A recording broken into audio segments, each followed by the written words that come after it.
और ये 2a minus B, ये मेरे पास क्या दिया हुआ 0, इसको इक्वेशन हम सेकेंड बना दिए।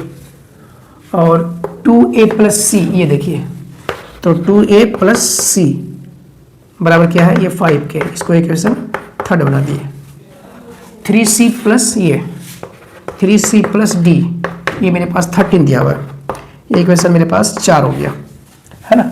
अभी हम सोल्व करेंगे सबको, है ना।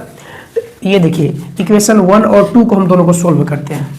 यहाँ पे a minus b equal to -1 है और 2a minus b equal to ये क्या है 0 है।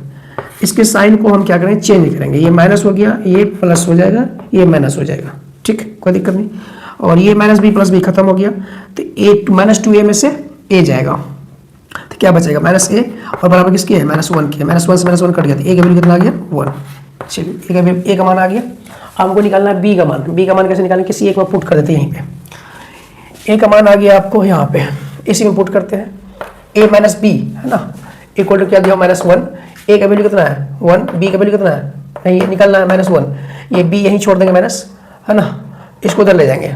ये -1 माइनस b इक्वल टू क्या हो जाएगा -2, b का वैल्यू कितना आ गया मेरे पास 2 निकल के आ गया।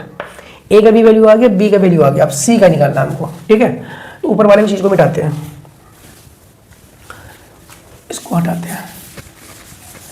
c का मान कैसे निकालेंगे, c का मान यहाँ क्या है, तो 2a plus C equal to क्या दिया है मेरे पास 5 दिया हुआ है। 2 गुना a का मान क्या था 1 था, प्लस सी इक्वल टू कितना होगा 5, तो c का मान कितना हो गया 5 में से 2 जाएगा, c का मान कितना हो गया 3। चलिए ये भी हो गया।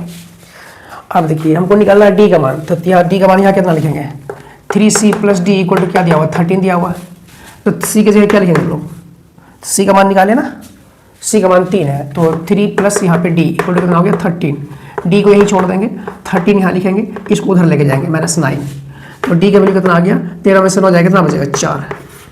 a b c सभी का मान आ गया। देखिए